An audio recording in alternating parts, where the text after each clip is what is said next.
sim racers from around the globe, honoring a revolutionary era of open-wheel racing. With a beast not easily tamed, roaring around legendary circuits at breakneck speed. When engineers and drivers push boundaries, sometimes too far. When heroes muscled roaring beasts wheel to wheel around the hallowed ground. A time when the only driver aids were his 2 feet, the perfect combination of man, machine, and speed. Experience the competition and the glory of early 80s IndyCar action.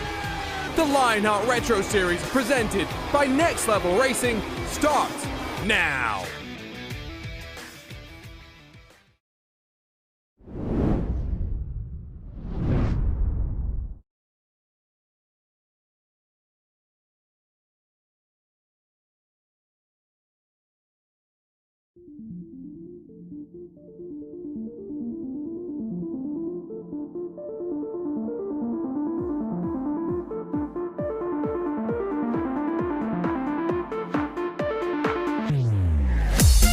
For the second race in a row, the Lionheart Retro Series heads to pastures new. After a crazy race at Brands Hatch, the Lotus 79s head back over the Atlantic to land in the heart of America. A 1.3-mile concrete surface awaits where tires will be shredded and pit stop strategy will be vital. Welcome to the Music City and welcome to the Xtreme Scoring Nashville 150 presented by MOZA Racing. Hello and welcome back to RaceBot TV and coverage of the 2022 Lionheart Retro Series. The Lionheart Racing Series is powered by HyperX, makers of premier gaming gear like the legendary ultra-comfortable cloud line of gaming headsets. Whatever you play, however you play, HyperX knows we're all gamers. My name is Arjuna Kankipati, delighted to be joined by DJ Clark, who I've now managed to meet in the real world when we headed to Indianapolis just this past weekend. We're looking forward to our trip to Indianapolis in the Retro Series in a couple of weeks' time, where we saw a 4-wide crazy finish 12 months ago. But today, it's full focus on the Nashville Super Speedway. And with that said, let's dive straight into our Next Level Racing pre-race show, because DJ, the IndyCar Series came to Nashville a couple of weeks ago. It's fair to say it wasn't the best race. It's a difficult track to pass at, but with these tires, these bias ply tires that we've been talking about all season, they're designed to go a full race distance. We're not expecting that here today. No, we certainly aren't, Arjuna, and looking at the fuel strategy coming into the race, probably at minimum a 2-stop race, breaking this up into 3 stints, and I really anticipate drivers at most double stinting the tires, and when you get to the end of the run on that double stint, the things are going to get very, very loose, very slippery, and drivers are going to have a whole handful on their hands. We're almost halfway done with the season. It's been crazy. It started off pretty frantic with 3 races in the month of March. It slowed down since then. It's been a couple of weeks since we were last underway. It'll be a couple more weeks to the end of June before the second of our Triple Crown races, and really the second half of the season is going to give an opportunity for drivers to calm down, although you will note the 2 doubleheader weekends that will come up very soon at the end of the season. The doubleheader at Motegi, and then from the circuit Gilles Villeneuve down south to the Worldwide Technology Raceway. It's going to be fun. It's going to be enthralling. Let's talk to you then about these Next Level Racing driver standings, because the big storyline is your points leader is missing from today's action. But in an 18-round championship, you don't expect drivers to be consistently at the front. That's why we have the drop weeks, which will play a major factor. We'll talk more about those as we get into the final stages of this championship. But what a season we've had so far. It's really close, and you could go anywhere down to maybe even 6th position to find a potential champion when we get to the end of 2022. Yeah, you certainly could, and I think one of the biggest surprises here is the third-place driver, David Sirois, who has really, really put in a great performance. We know those Raven Lavoie Motorsports drivers, very, very good on the road, but we've seen Sirois be able to come in and really put down some fantastic runs on the ovals as well, and that's part of the reason he's sitting up there in third. Graphics LC Motorsport started this championship 1, 2, and 3 at the dramatic season opener in the Sunshine State, but since then, things have trended in the direction of MadWorks Motorsports, and that's why when you look at these HyperX team standings, they have a 100-point lead over that Graphics LC team. DJ talked about the Raven Lavoie Motorsports bunch as well. They're in the mix. We came into 2021 expecting them to be strong on the road courses, but they have shown up on the ovals in the past 6 or so months. Backfire Motorsports debutants in this championship. have really been one to watch as well. The midfield is chock-a-block of action all the way down to the independent drivers who are grouped together apparently for 23 points to their name. Let's talk to you then about the rookie class, and it's a big rookie class. This is one of the entry points to the Lionheart Racing Series, with all the drivers trying to achieve a roster spot in the Lionheart IndyCar Series, but it's David Rodriguez that leads here. Jim Herrick, our winner at Pocono in the first of our Triple Crown second, and then you find those three Backfire Motorsports machines. It's going to be difficult for them though, because both Cristobal Valenzuela and Rodrigo Munoz have end-of-line penalties today, DJ, and this is not a track where you want to be starting at the back. No, you really don't. It is a track where it's a little bit difficult to pass. It tends to be pretty low-line dominant around here. You're able to carry some decent speed up around the high side, but not nearly enough to be able to get a pass done. So I think track position is going to be very, very key. And for Valenzuela and Munoz, they're going to find themselves in a world of hurt having to start from the back of the field. Let's talk to you about your Gomez Sim Industries Series details for the 6th season of the Lionheart Retro Series. It's year 9 of the Lionheart Racing Series. We've branched out since year 1. We've gone from just an IndyCar Series to a Retro Series, and most recently the addition of the Speedway Series as well. We're campaigning in these Lotus 79s, Formula 1 beasts, which have really shown that they're at home on the ovals as well. They're all driving a custom fix setup. The only in-car adjustments, your 2 hands, your 2 feet. Drivers are fighting for their share of $7,000 in cash and prize. For the champion of the series, they'll win a Next Level Racing GT Track cockpit courtesy of our title sponsors in the form of Next Level Racing. They'll also win a MOZA Racing direct drive wheelbase and Formula steering wheel. We're coming up on that second Triple Crown. We know we're going to have a new series champion because Aaron Morgan is on a part-time schedule. We've only seen him a couple of times this season. And with the Avatar Order Racing team breaking up, with 2 drivers going to MadWorks Motorsports and Aaron Morgan stepping back in this competition, we're looking like we're going to have a new team champion as well. A look up above from this Nashville Super Speedway as we listen to the roar of the engines. We were talking before we went live, DJ. We're expecting this to be a paint the white line sort of race. However, with the tires wearing, it's going to be difficult to stay down low. Track conditions will play their factor as well. You can see these drivers in practice sticking very close to one another. Yeah, it's sticking very close. It's a relatively easy lap to be able to take out around here completely flat out, and so that is going to present a little bit of pack racing as we see that big pack coming across the start-finish line right there, trying to see what they can go with and be able to get themselves around here, fanning out a little bit. You see one of those Raven Laval Motorsports drivers working their way around, trying to feel where that grip is, but the low line, as you said, Arjuna, that's going to be key. Whoever can keep down on it and not, crucially, run into that little bit of asphalt that is the apron, those are going to be the drivers that are going to be most successful. Let's talk about these track conditions because it's relatively warm, not much wind to speak of. That's been something we've talked about a lot through the course of these oval races in this Lionheart Retro Series, but 83 degrees Fahrenheit in the air, 118 Fahrenheit on the track itself, which equates to just under 50 degrees Celsius. It is boiling here in the Music City.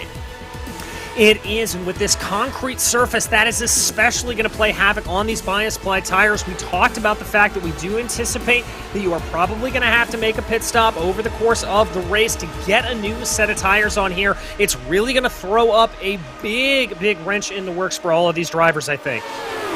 We'll see some of these action moves through the race as well. This is a relatively small pack when you consider how they're going. We're looking at Will Gibson trying to find a way past. In front of him, Ricky Hardin, who's currently top of the practice times with a 25.961, almost a full 10th clear of the next driver in queue. But we know what qualifying is going to be like here, DJ. We're not expecting it to be that big of a gulf when we get down to go fast time. No, it's going to be very, very close to be able to get across the board, and watch for some drivers maybe cheating a little bit across that apron there. That is allowed in qualifying, coming across the start-finish line to try to gain a little bit of time there. I think you are going to see some very, very infinitesimal gaps as they go into queue. 31 cars lined up for this inaugural race at the Nashville Super Speedway for this Lionheart Retro Series. Remember as well, we mentioned that history with the Lionheart IndyCar Series coming here a couple of weeks ago. Will we be in for a similar sort of a race? The thing to remember as well when we get down to the pit stop cycles is drivers are required to come down to pit lane using the access road on the entry into turn number 3. Pit stops during cautions will be slightly different, but we're expecting and hoping that these drivers will put on a show for us once more. The time ticks down. We are ready to go qualifying here at the Nashville Super Speedway. Put 5 minutes on the clock, 2 laps for each of our drivers, and they get the track to themselves. Finding the right line and executing with these track conditions, with these warm track temperatures, are going to be vital. I'm very curious, DJ, is lap 1 or lap 2 the fastest lap? I'm going to think that lap 2 is going to be just as courtesy of how short of a lap around here it is. The way the gearing is set in these Lotus 79s, it takes a minute to get them up to full tilt. So I'm going to think that that second lap is going to be the money lap, but you're not going to want to throw anything away on the first lap here. You want to set down a good banker if you can, just in case something happens. So the first car to be rolling will be David Sirra, who's up there in the championship mix. The 99 for Raven Lavoie Motorsports this year. Look the line that he takes out of turn 4. Up the track, just trying to build the momentum, maybe trying to warm up the tires as well. Not sure why he needs to do that given the track conditions, but I think we're already seeing that sacrifice lap 1, lap 2 is where the lap time's going to be. Yeah, it certainly is, and you could see when he was coming out of turn 4, they were almost putting the car into a full power slide, trying to just sort of rub the tires across the track. Now watch him to come out of here. He's going to take the high line coming around to carry maximum momentum, and then watch for him here out of turn 4 to duck down, minimize that distance between point A and point B, cutting onto the apron like I talked about. Curious to see how the transition from banking to apron is going to look like for all of these drivers, but Sirra looking nice and planted down just about half a car's width up from that inner line as he works his way down the back straightaway for the second and final qualifying attempt. Lap times are coming in. Sirra lost 1.5 seconds trying to build up for lap number 2. 26.37 is the provisional benchmark. It's only a 26.397 for David Sirra. Craig Forsyth, though, with a 26.360 jumps to the top. That's a good lap there for him as Luke Daniels now able to supplant himself up into P1. Dustin Wardlow, the Candyman, trying to take a little bit of speed on that outside lane, build up the momentum here to get a good lap down. Will Gibson, 5 races so far, an average starting position of 19th, just inside of the top 20. Is this the race when the trend starts to get reversed? Alex Gouillon ties himself with Bobby Mikes for 7th position. Dustin Wardlow to the line, a 26.797. Not going to be good enough for pole. He's got one more lap to do it. Chris Lanini up to 11th. Yeah, and we're seeing a little bit of those bankers laps starting to come in. We ride on board with Wardlow here. You see him not necessarily wanting to go down to tickle that line necessarily as much as possible, but really trying to push along here, coming down onto the apron. Let's see if he is going to be able to improve there, and he does up to the top of the charts. Mike Rigney had jumped in front of Will Gibson, but Gibson still looking very, very good. We've got plenty of cars yet to go. Lanini's up to 2nd. Now we wait for the likes of David Rodriguez to put in a lap time. Tyler Groff puts in his benchmark along with David Rodriguez, Adam Frazier. There's Rodriguez across the line. 16 cars with lap times on the board, still waiting for about 16 more to finalize their first lap time. And often you see in these qualifying sessions that drivers will try and wait till the track cools down slightly. It's not going to be much, but every second, every 10th, every 100th matters. You look at the left side of the screen, 13 cars split by a 10th of a second. Graf up to 3rd for Rodriguez. He's not going to get pole, but he's inside of the top 10. That's a good run there for David. Remember, David, the fuel-saving master from Iowa, able to take that win last season there. Michael O'Brien here, another one to keep an eye for, taking that high line here on his lap. He is for sure going to be rearing everything up. It looks like here he's not going to be cutting the apron, so I anticipate this first lap here for him being a little bit more together. Here he goes down to the low line.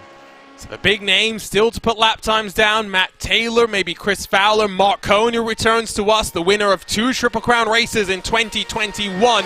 Fowler and Cohn both get benchmarks on the board. Ricky Hart and Trevor Malone, others to watch who are working lap 2. Matt Taylor yet to put his benchmark in, but here comes O'Brien to the line. A 26.391 will get him inside of the top 15. Excuse me, he's down in 16th position. That's going to be struggle city for the New Zealand native. Hardin's jumped up the order. We wait wait to see where Mark Cohn's going to end up from 22nd to 2nd. 1,000th splits Dustin Wardlow and Mark Cohn. We said there were going to be tight, narrow gaps at the top of the field, Arjuna, and we did not disappoint there. Matt Taylor now, let's see what he's able to do. His best lap of the 27 flat. Is he going to be able to pick anything up here? Comes down onto the apron. Is that number 8 machine going to be able to move its way up the order? Yes, it is, up into 6th. But Jim Herrick's coming to the line, and with a 26.360, I thought for a second our timing was saying that we were going to blitz the record there, but Jim Herrick, winner at Pocono, up to 13th position. My word, how time flies, but we're ready to go racing here in the Music City. It's time to run you down through the starting grid for the Extreme Scoring Nashville 150, presented by MOZA Racing.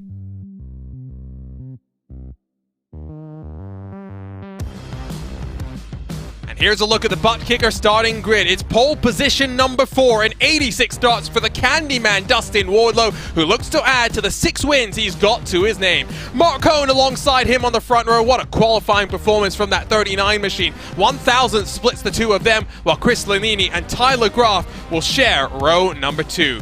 Mike Rigney and Matt Taylor will line up alongside one another in 5th and 6th championship competitors last year. Will Gibson in the bright red car will be inside of Ricky Harden.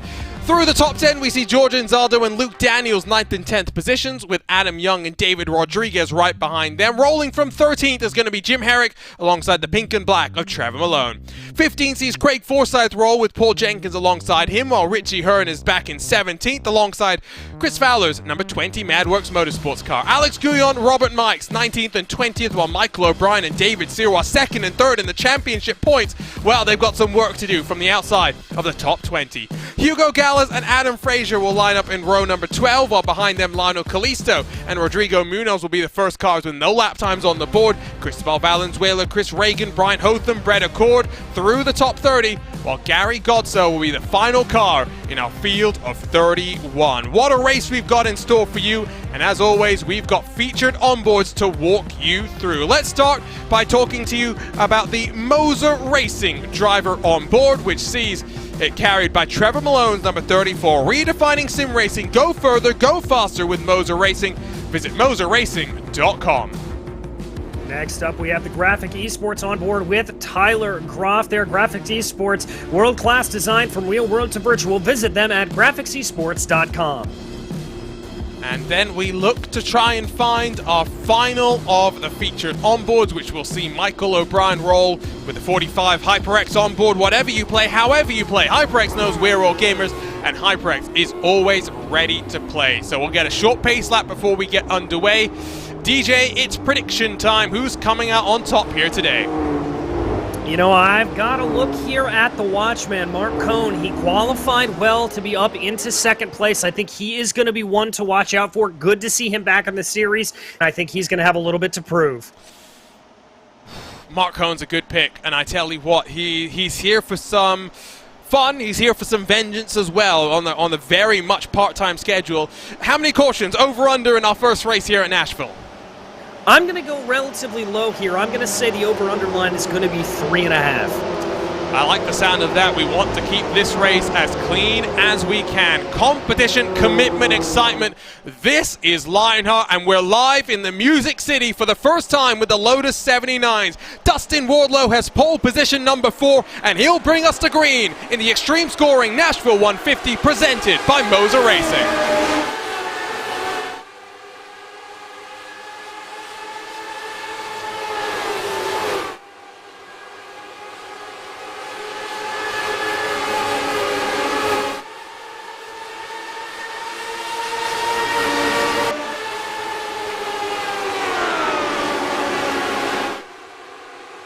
It's a nice tidy start at the front of the field, but here comes the ducking and diving. Mark Cohn looks down low as he tries to get to the lead of this race at the Nashville Super Speedway.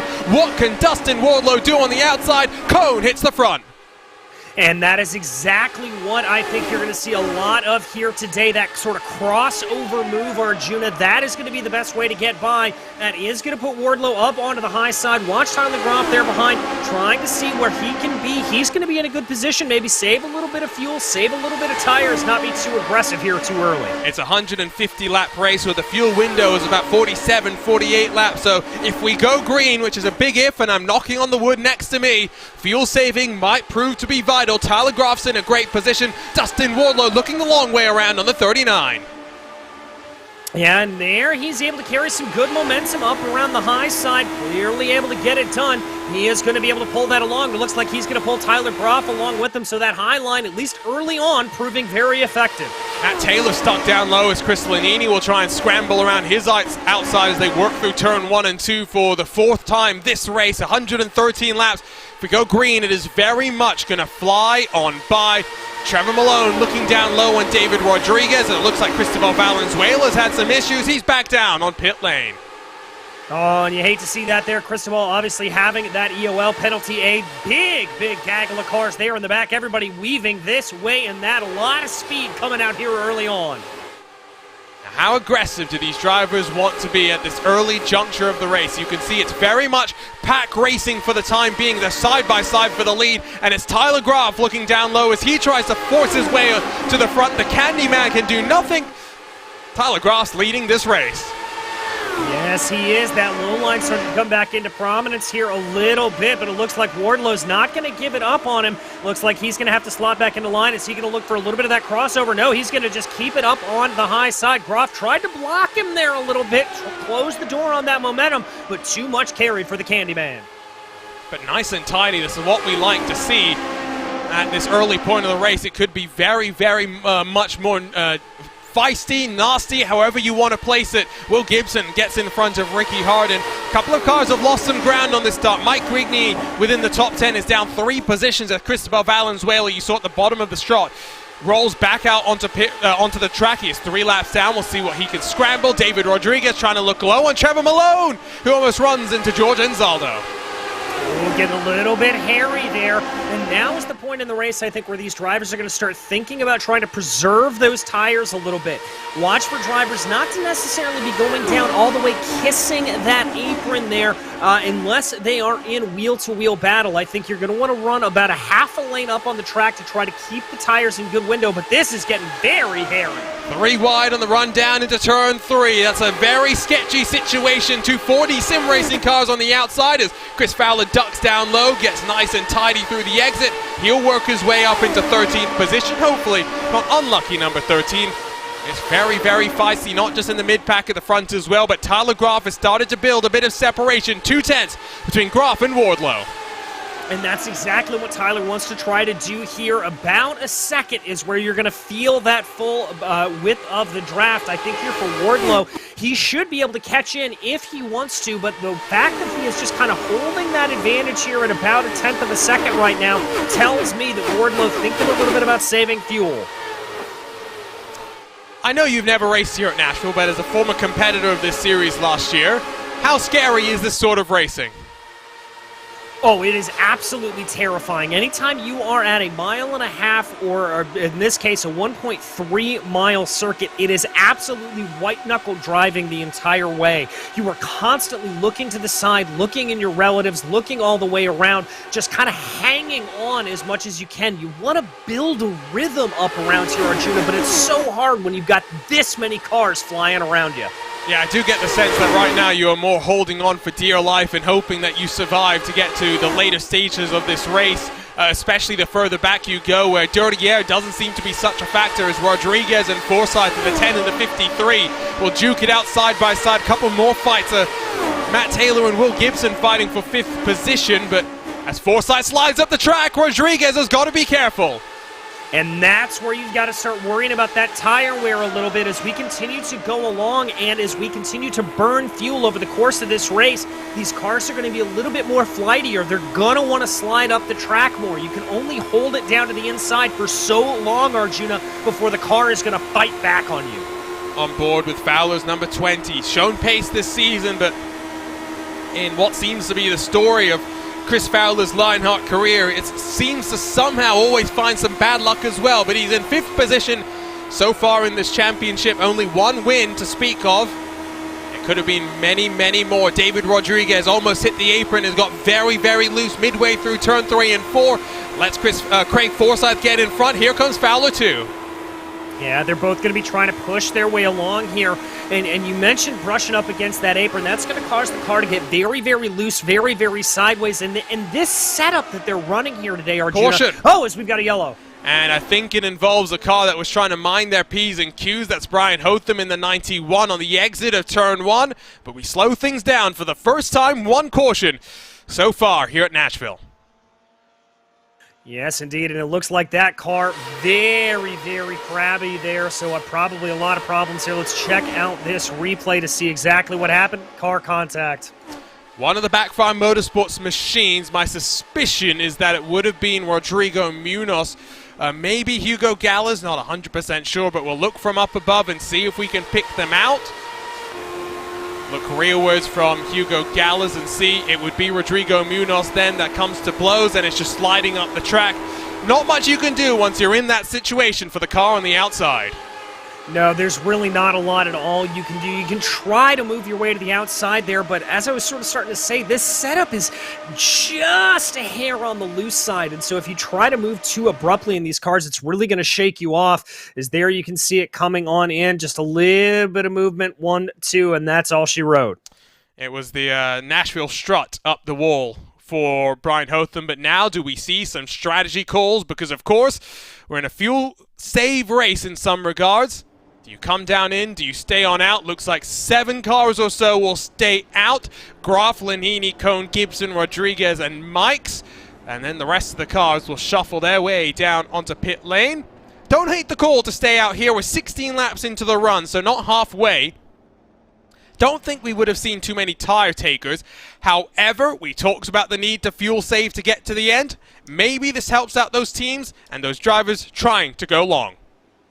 Exactly, Arjuna, and I agree with you. I like the decision for these top 7 or so to stay out here. With just as much chaos as we've seen in the mid-pack, I would not be surprised if we see another caution before the end of this first stint. And so that means they'll be able to come in at that point and they'll be able to hold on to track position. Although we are seeing it a little bit more racy than we were anticipating. So certainly able to get up and back by if you are the likes of Dustin Wardlow or Matt Taylor, who decided to come on in pit lane. Now, of course, this is slightly different from the IndyCar series where you have the addition of the fuel maps to be able to save some fuel. No, here it's very much just about the lift and coast, but with the type of racing that we're seeing, lift and coast, not that difficult to execute. The difficulty really does become in terms of positioning your car in the right way so that you don't get swarmed by those behind you.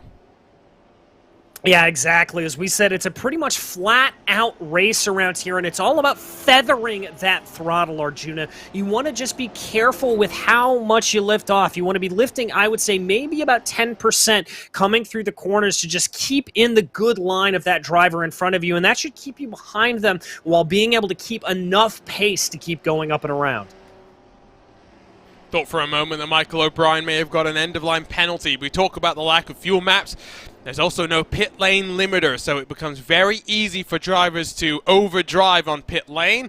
Gary Godso coming back down to pit road, it would appear, along with Adam Young, Luke Daniels, and Lionel Kalisto to try and top off on the fuel. Another call that I don't really mind. It's all about picking your strategy and committing to the one that you find yourselves with. So 6 cars will have yet to come down pit road. Tyler Graf, Chris Lanini, Mark Cohn, Will Gibson, and David Rodriguez. Bobby Mikes the final of the 6 cars. The rest of the cars will have made some pit stop cycles. Brian Hotham and Cristobal Valenzuela no longer on the lead lap, but only Valenzuela is still out there and going. 29 cars in the lead lap. The reality is any one of them with the race that we're seeing still has a chance of winning. Yeah, they very much do, as we've seen here that hind lane work out relatively well, and we've seen the ability to really slice and dice your way through the field. That is the big story here, I think, early on, is as I talked about the setup of this car a little bit on the loose side, and that's really allowing for these drivers to just absolutely slide their cars wherever they want them to go. Of course, next race is a trip to the Brickyard for our second Triple Crown race. DJ, what memories do you have of that absolutely crazy race where we went green for what was almost 75 laps? Yeah, that was a fantastic run there. I unfortunately was taken out with about 5 or so laps to go, but I absolutely loved running that. It was one of those races where the strategy just came right to me, and I thought I was in for a good shot. I think that's very much what we're looking forward to again this time around, is the fact that anyone could be in a position to end out on top. Again, survival will very much be the name of the game. The pace car pulls off. The first caution of today's Xtreme scoring Nashville 150 will come to a close, and it's Tyler Graf that gets us back underway. He gets a good jump on Chris Lanini.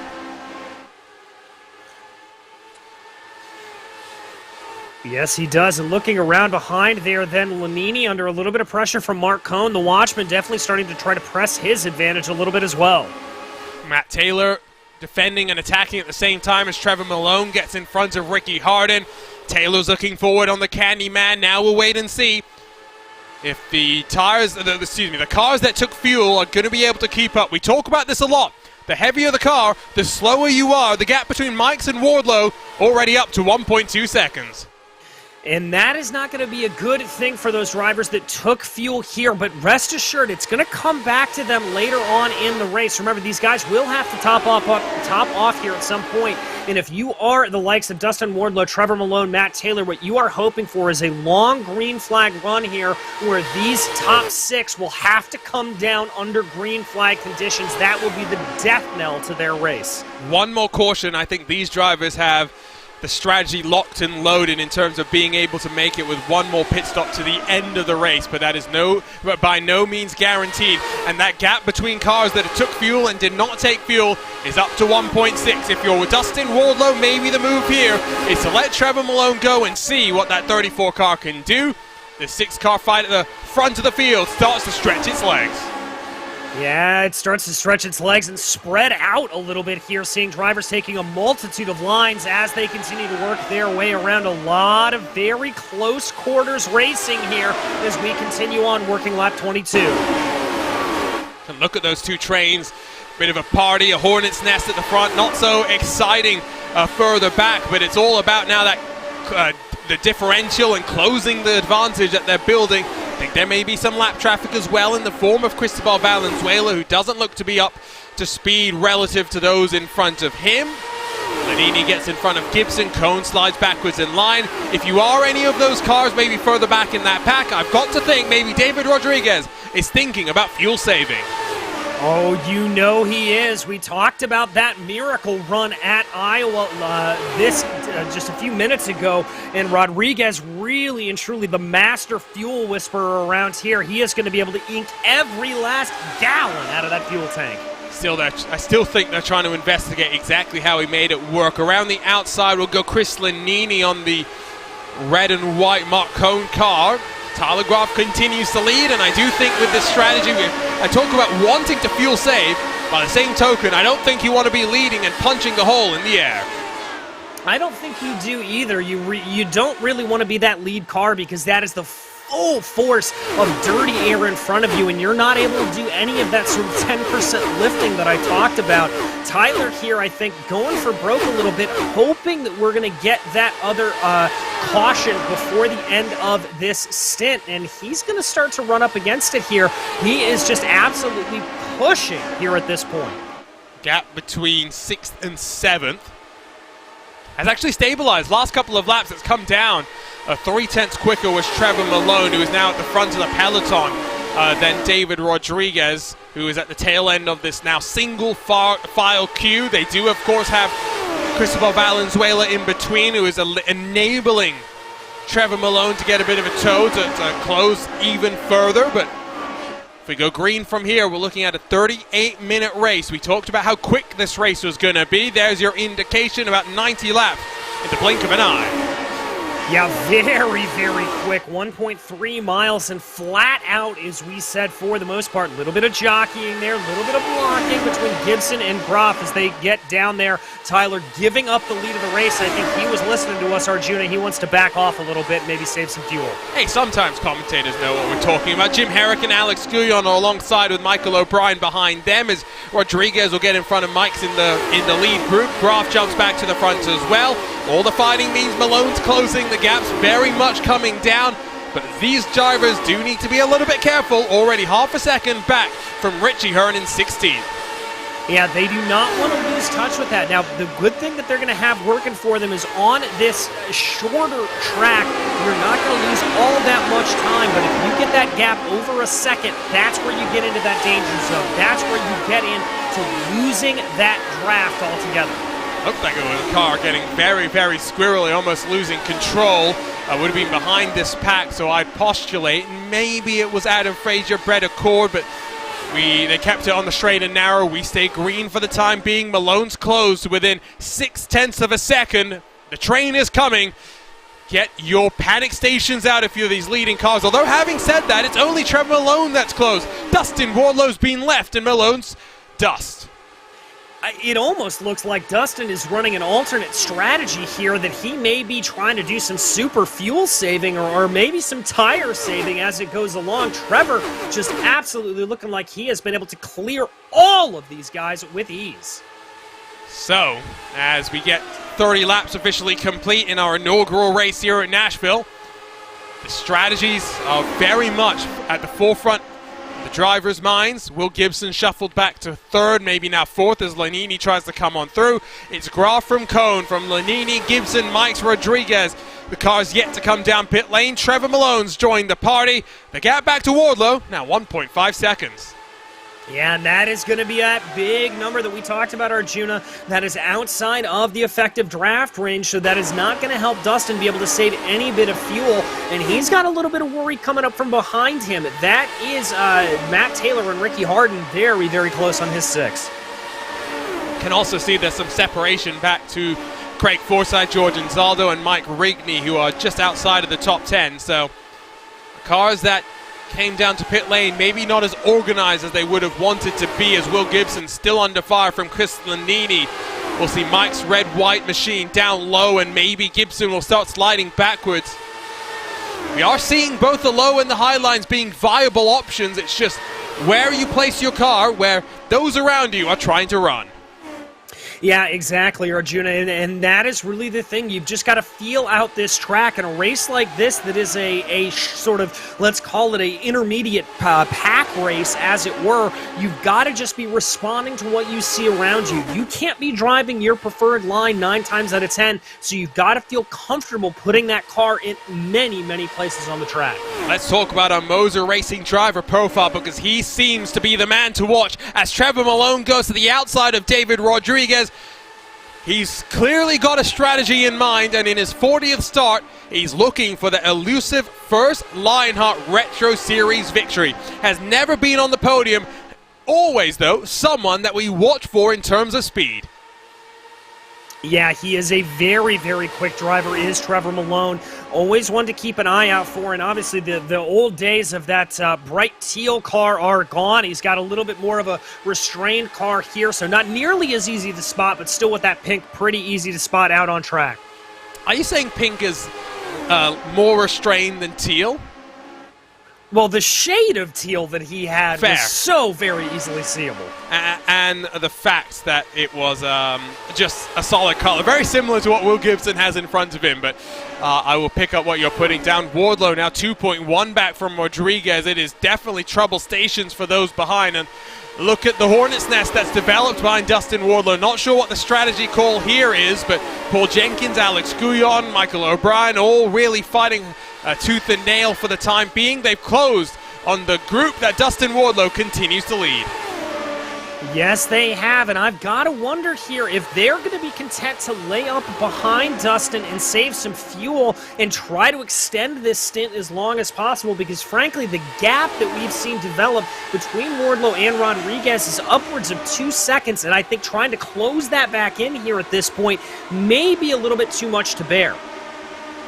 Get a look from up above, the single file train that's formed behind the Candyman and the visual separation that they have. The leading group of cars. If you're Trevor Malone, what are you thinking right now? What is your action plan when the drivers that have not pitted come down to the pit lane in just over 10 laps time or so? Well, I think for Trevor here at this point, what I would be doing and what it looks like he's doing is he is just holding station behind Bobby Mikes right now, not really looking like he's trying to push that hard. Indeed, as he comes through the corner right now, is backing off a little bit. I think he's trying to save as much as he can to be able to extend his gap because he knows he is going to be running in very, very clean air, and he is not going to have any benefit of anybody to save around it. Of course, we're just coming off a blockbuster weekend of motorsports, not just the Monaco Grand Prix, the Coke 600, but the 106th running of the Indianapolis 500. As I mentioned at the start of the show, DJ and myself got to meet up just before the race day festivities. And DJ, you told me you've been going to the race for an awfully long time. This was my 19th year straight, my 20th 500 I have ever been to, Arjuna. It is a yearly pilgrimage for me to head back to Indy. And I can now say, having finally experienced it for myself, there's just something special about it. You can't put it into words. You can't describe it at all. It's just a feeling when you walk to the track, when you go under the tunnel, when you take your seats on the grandstands. Indy is special. And the thing that really shocked me was 2.5 miles. You know that's big. You don't really know how big it is until you see it in person. Yeah, exactly. It's one of my favorite things in the world. My seats are at the exit of turn 1, and we normally camp out the day before, and I love walking down the long main straightaway and seeing everybody just sort of marvel at how big the place is, and then you finally get to the seats and you see the cars go at full tilt for the first time, and you realize in about 30 seconds that they're back to you, and you kind of put together in your head that distance that you walked and realize just how quick those cars are going. And I love the pre-race festivities as well. I missed taps, unfortunately. I reached my grandstand because it was not the most well-organized event, if I'm being completely honest. I think part of that, though, was the fact that it was 325,000 people descending on a town, the population of which is about 12,000 on a good day normally. But get to the stands, national anthem, the flyover happens, and then you get back home again in Indiana, and everybody was belting it from the bottom of their lungs. It's something that we have here on RaceSpot TV as well, and we'll play back home again in Indiana when we get to Indianapolis in a couple of weeks' time for our second Triple Crown event, the 2022 Lionheart Retro Series. As the yellow flies, what trouble have we seen to interrupt this run? I think Gary Godso's number 3 machine has come in strife. Yeah, it looks like that's what it is. That's Godso there, running a little bit slow on the backstretch. Let's wind up the replay here. A little bit of contact sends the number 3 around. Now that was with one of the divided by 0 machines. Looks like Brett Accord. We'll get a look on board with him. And you'll just see the indecision here as well, I think, from both drivers. So Godso slides up. You can see he's very, very loose, then slides up again. If I'm going to be completely honest, I think that's on Gary. Yeah, it looked like there he just didn't have complete control of the car. You can see the slide, yep, and from that angle you can really see it. He definitely does move up there, and I've got to put the blame on the spinning car. So, we know 6 cars are down to pit lane. Is anyone going to do anything different? That's the question that's now popped into my mind. Looks like only a couple are gambling. Dustin Wardlow, George Anzaldo, maybe Mike Rigney, Alex Guillon, David Sirwa. What would you do in this situation? I would come down pit lane here just because we're starting to see a little bit more of settling into the race. We're starting to see the cautions be fewer and farther in between, so I wouldn't want to risk an alternate strategy here at this point. Race off of pit road. We'll see Tyler Groff emerge in front of Mark Cohn, Chris Lanini, Will Gibson, and Trevor Malone. So not much of a shake around there. But it does seem as though 10 cars will not have come down to box, as we're not even to the 50-lap marker where we would have expected the first of our green flag pit stops. No, we are not, and the majority of the field, as you said, have coming down here at least twice at this point. So very, very interesting to see what everybody is doing at this point. But I've got to say, Wardlow and Zaldo, Wardlow's the one that I'm going to be watching out for. We haven't really seen a whole lot of pace today out of guys like George Zaldo, Mike Rigney, Alex Guyon, David Sirwa, all of them. We haven't seen what they can do, so it's a bit of an unknown up at the front of this field. George Zaldo, the series organizer, also has the most starts in this Retro Series, making start number 91 here today. Still searching for that first victory, but has 3 poles to his name.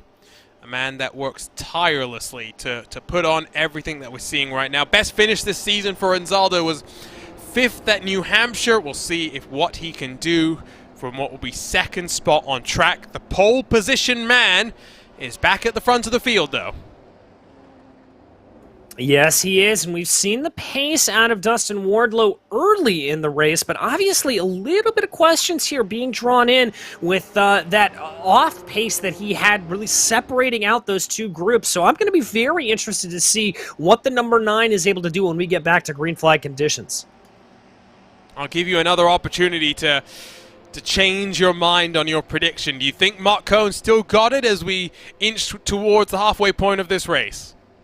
Well, Mark is running right now 2nd of those drivers that came down pit lane. I still think he is on for a good run here. I've got to think that some of these drivers up ahead could be getting into a little bit of trouble. Everybody that's been out has been out for about 32 to 30 laps, so they're only going to have about 20 or so laps to be able to run before they have to come down into pit lane again. I still think the drivers that came down are the ones in good position. Although having said that, they only will require 1 more pit stop, so with pit road being you go down a lap, they are in the danger zone if we go green for some time. Adam Young has also come down to pit lane, so he's going to find himself at the back of the pack. Leaves now just 8 cars yet to come down in box, but like you say, 33 laps into the run.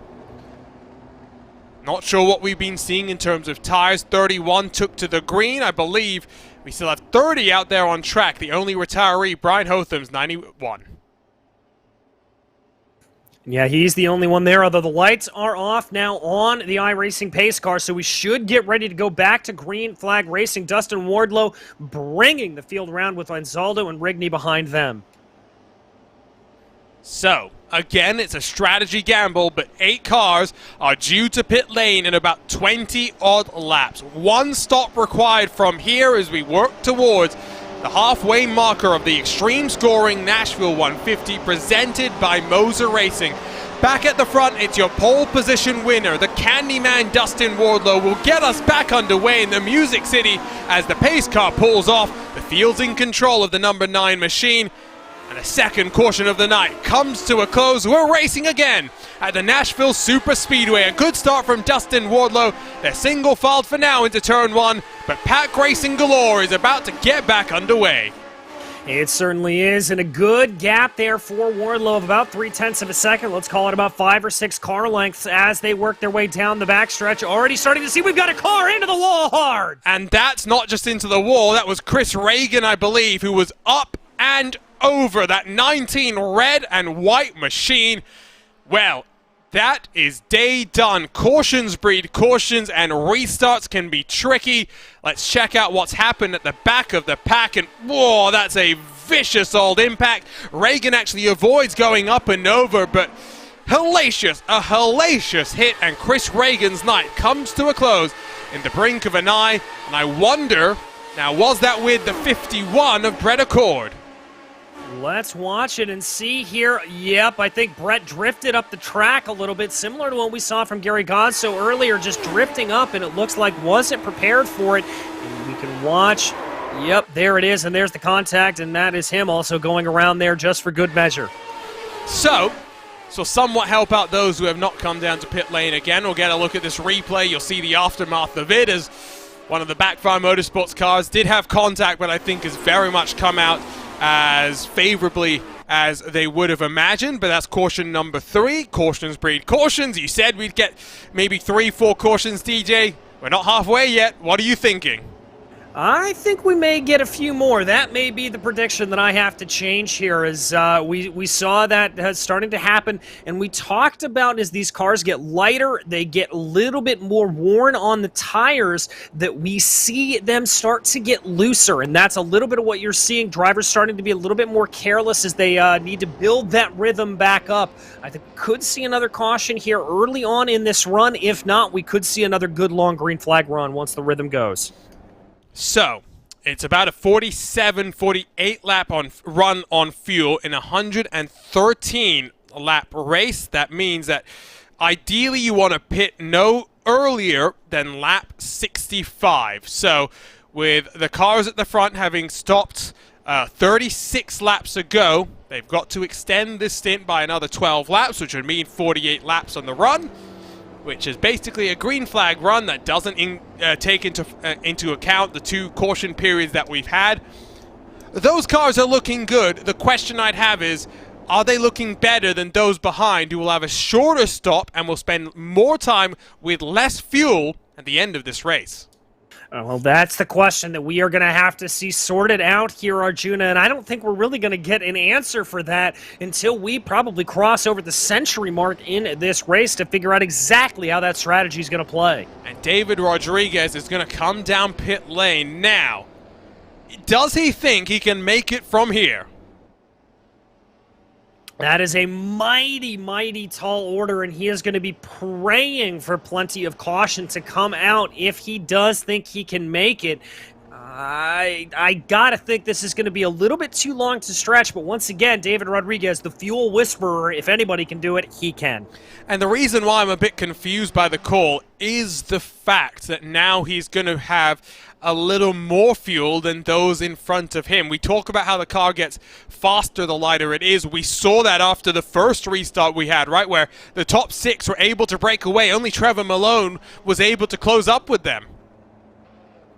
Right, and that could put him at a very significant disadvantage around here, as he's going to be trying to, keep up the speed to the best of his abilities, and to be able to save fuel, you've got to be able to keep up close behind the driver in front of you. And if he's taking that on, it may not be able to do that. He may actually have to work a little bit harder to keep up to the drivers in front of him, and that could use a little bit more fuel than he would like to. Of course, it's the second race in a row where we've gone to a brand new track for the series. Indianapolis is a staple, but after that, to close out the first half of the season, to bookend the first half of the season, we'll head to the Hungaroring. What a track that is. It's going to be difficult to pass. We know that. And then in the back half of the season, we're going to go to some new facilities for the first time as well. Motegi, it's going to be a first time there for the Grand Prix layout of the track. We return to Montreal for the first time in 4 years. We really are mixing things up, DJ. I've really been enjoying the season, and the fact that we change things up as well makes it a little bit more difficult for those experienced drivers, those that have been around, to see it all. Yeah, it certainly adds a level of newness and a level of unpredictability to the season coming to these new tracks. It's not like you've got years of experience to fall back upon. You've got to go out and you are on the same foot as everybody else when you step out onto a new facility. So cautions breed cautions. On the restart, after Gary Godso and Brett Accord came together, Accord had another issue this time. It was with Chris Reagan. Can we go green from here? The magic number, lap 65 to get to the end. Dustin Wardlow doesn't wait as long to get us back underway for the Xtreme scoring Nashville 150. We're back underway at the Nashville Superspeedway. We are indeed, and there you see those drivers starting to fan themselves out. A couple of aggressive moves in the back. We'll have to see if they're able to get through turns 1 and 2 cleanly this time around. Looks like Ricky Harden battling with Robert and Mike's 2 cars that were running quite well up through the field, but they got to fight for some track position now as we come back to the line out of turn 4. We complete a lap under green this time. A couple of 2 wide moments back on the edge of the top 10. Drivers got to be careful. They want to get a green flag run under their belts now. Yeah, they certainly do. Watching here, George Ansaldo starting to peek his way this way and that on your leader, Dustin Wardlow. George just maybe trying to figure out if he can find a little way to slide his way forward for a move, although a gaggle starting to form behind them in the form of the two Lavoie Motorsports drivers, Sirois and Goyon. Now, I believe George Anzaldo is actually working with David Sirois and Alex Guin as part of the Raven Lavoie Motorsports team. So, in effect, they've got 3 of their cars inside of the top 5. They might want to try and work together amongst one another. Anzaldo will help out Sirois get the toe down the back straight away, and the Canadian will slide in front of Rigney. Now they'll try and work to try and get Guyon up there as well, but we talked about how the cars with heavier tanks were going to be left out to dry. Tyler Graf, 1.3 back from Luke Daniels as Will Gibson fights to the front of the peloton. And there he goes, trying to push his way forward. Everybody getting themselves around, and there you can see that whole pack of drivers that did come down and get that fuel, and you can just see the visual distance there between of running on a lighter tank and running on that heavier tank. Happens so frequently, but David Sirois goes to the lead of the race, to the inside of Dustin Wardlow, and the Candyman gets dropped once more. I don't think Wardlow's been fighting these moves too hard. No, I don't think he has. I think Dustin here is going to be relatively happy to stay behind. And there you see him, a little bit of a lift going down into turn 3. There are those two Raven Lavoie Motorsports drivers in the form of Anzaldo and Goyon as they go, trying to work together there a little bit. Wardlow poking his head this way and that, though. 1.9, though, back to Will Gibson. If we go green, I'd speculate the top 8 might really be in a good position because, again, you go a lap down when you pit under green flag conditions, but you can minimize the harm to your race the further out in front you are. Yes, you can, and that is going to be absolutely crucial. The longer you can run on a lighter tank of fuel, that is going to be better for you overall. Little bit of a pass going on there in the back, though. This is where the real action is. They're somewhat single file at the front, and Zaldo and Guyon fighting for 3rd, but 3 wide on the run into turn 3. It's Matt Taylor who goes aggressive, and Tyler Graf had to get very, very tentative on the entry to the corner. He'll cause a stack up, almost gets run over by Craig Forsyth, who now goes backward. That's still almost 3 wide as they come into turn 1. Careful, boys. This is how you get another caution to be able to come out here. These guys have got to be a little bit careful. We are not in the last 5 laps of this race. There's still plenty of running left to do. And Graf again finds himself 3 wide. This time, though, sailing down the inside goes Richie Hearn from up above. We look. This is getting scary. This is getting very, very scary and very, very hairy here, Arjuna. And Tyler Graf there coming on the radio saying, calm it down here a little bit, boys, and I've got to agree with him. I see what you did there. Very punny indeed. But you can again see the gap. It's now up to just over 2.5 seconds. Every second, every tenth of a second is going to be vital for those cars up front to try and make something happen in the pit stop cycle. They are due to pit lane within the next 5 laps. Yeah, that is going to be the big kicker here as they come around, working their way through here, now through the corner. That big hornet's nest there behind as it continues to go, with Matt Taylor leading the way, looking like he's got a little bit of breathing room. And Richie Hearn will dive to pit road. I have a feeling he has run himself up into the wall. Not sure if that was intentional or assisted. Let's dive to the Race Spot TV replay to take a look as, self-inflicted mistake it would appear. Yeah, just trying to find a little bit of room to be able to get around there. We ride on board with him right now. You can see him just kind of go up there. I think he just misjudged the angle a little bit. Now the track does come in, so it's an easy mistake to make, but that's going to be unfortunate for Richie, who is looking somewhat impressive. We'll have to try and fight back in the next couple of rounds. We still watch this Hornet's Nest, now 2.8 back from your race leaders, who are due imminently down to pit road. We are past the halfway point of this race. Tyler Graf has slid backwards into 16th position. Don't think he'll mind so much because they're still fighting tooth and nail to try and work their way forward. Yeah, if I was Tyler in this position, I'd be relatively happy to be behind all of this up in front of me, to be able to just run along here and run my own race. I wouldn't want to be duking it out necessarily over the halfway point. That's where you want to be at the end of the race, not right now. Remember what happened at Homestead? That was crazy. I think we're in for something similar here. I think you may just be right on that one, Arjuna, the way this race is starting to shape itself up. I think we almost lost our voices with that Homestead race, because one by one they dropped like flies. Richie Hearn the first to fall here in this battle inside, or just outside I should say, of the top 10, where Matt Taylor leads from Chris Fowler, Will Gibson, Ricky Hardin, Robert Mikes. They are now 3.2 back from the leading train, who have set sail and are working with one another to build up the advantage.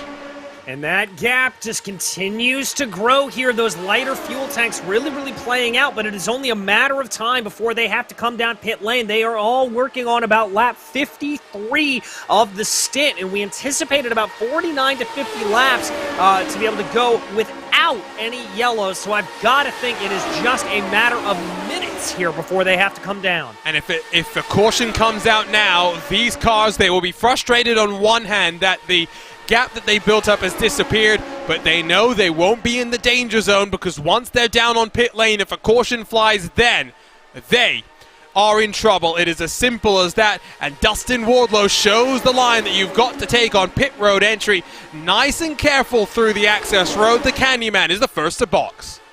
Well, and that's the other thing here, pitting under green. You've got to come down on that access road, and you're going to lose even more time in doing it. That's why it is so much more preferred to be able to come down on a yellow flag condition. But leading the way right now, it is the two Raven Lamar Motorsports drivers.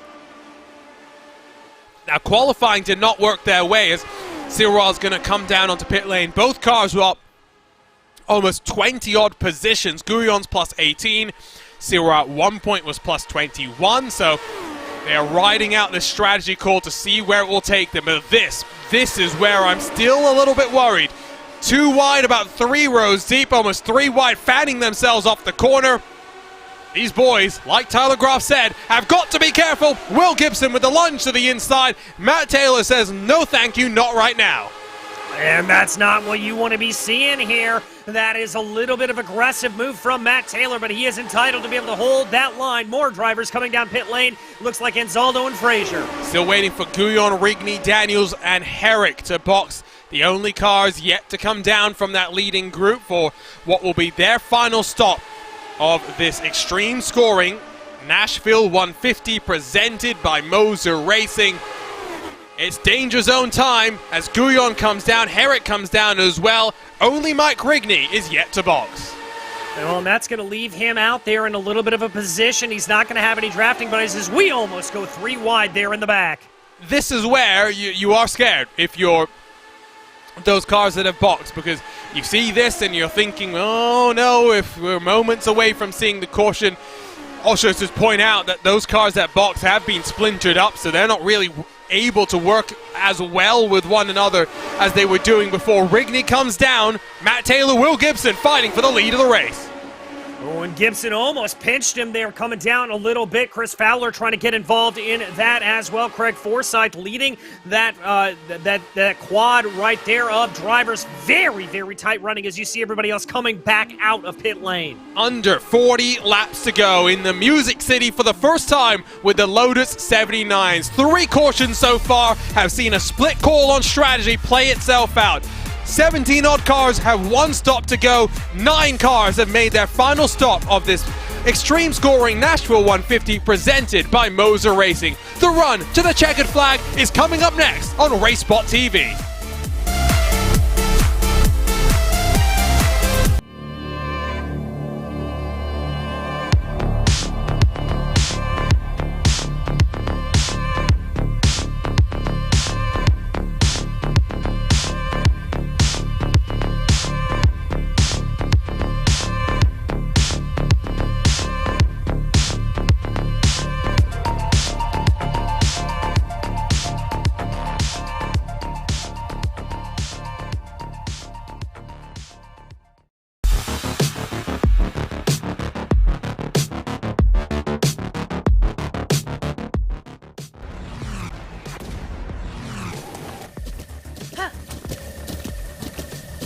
With the Butt Kicker Gamer 2, what you see and what you hear is what you feel.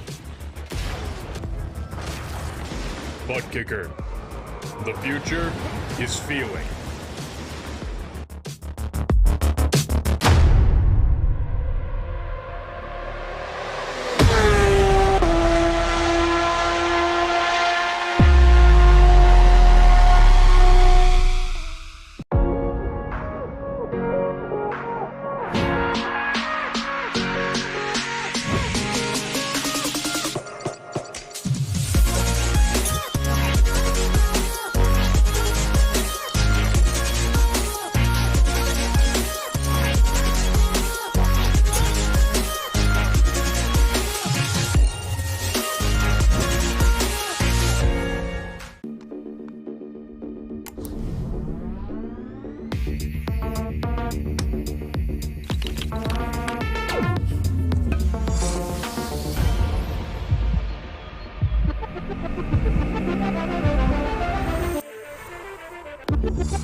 Welcome back to the Music City, where we are under caution for the 4th time today.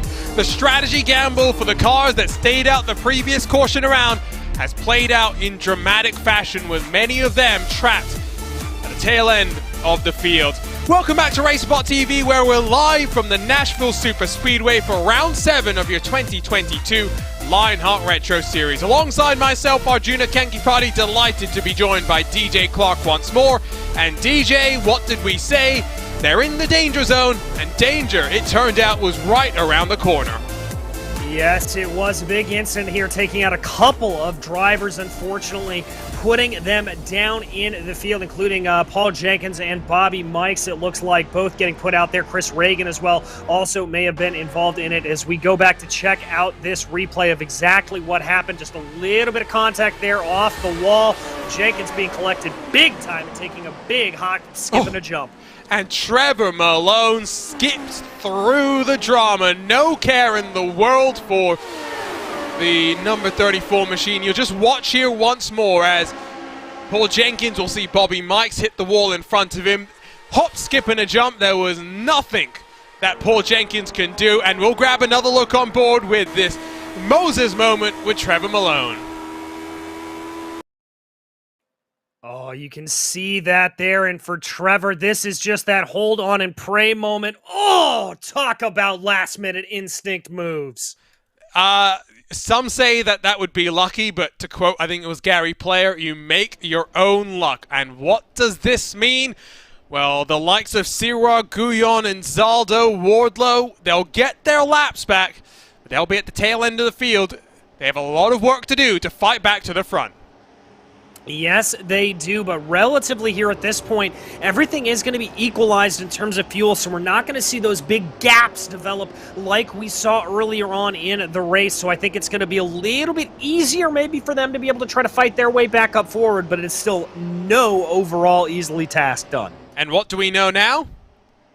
The strategy is over. It's pedal to the metal. It's go time. Yes, it is. Nobody's going to be conserving fuel at this point. 33 to go. Everybody will have plenty to be able to make it to the end. So it is absolute go time. Might even see some fuel burning for some of these cars, as those that boxed early during the green flag cycle will get back their lap. They'll tail around to the very back of the pack. Matt Taylor, Chris Fowler find themselves at the front of this field.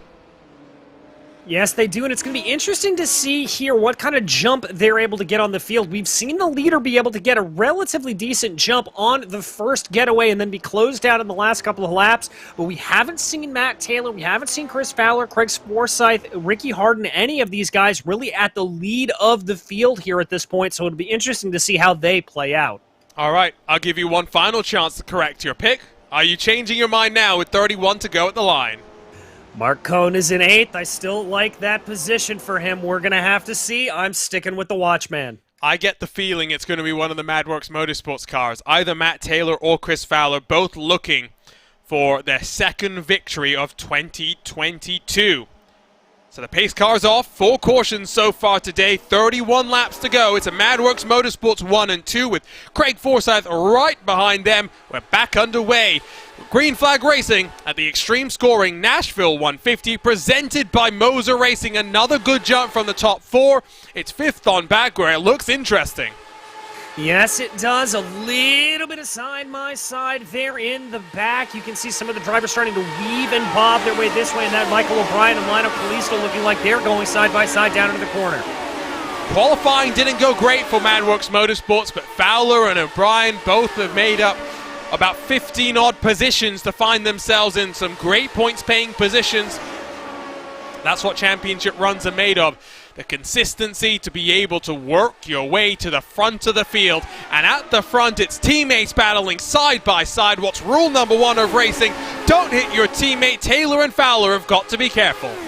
Yes, they do. Little bit of a wiggle there from behind from Craig Forsyth. He was able to hold on to that car, thankfully, but Ricky Harden here, the one stalking in the background, trying to see what they can do. Fowler goes up high. Forsyth trying to come down low with Harden looming as well as they dive into turn 3 once more. Under 30 laps to go for this inaugural trip to the Music City with these Lotus 79s, and Forsyth gets tight, runs up the track, just about avoids hitting Chris Fowler.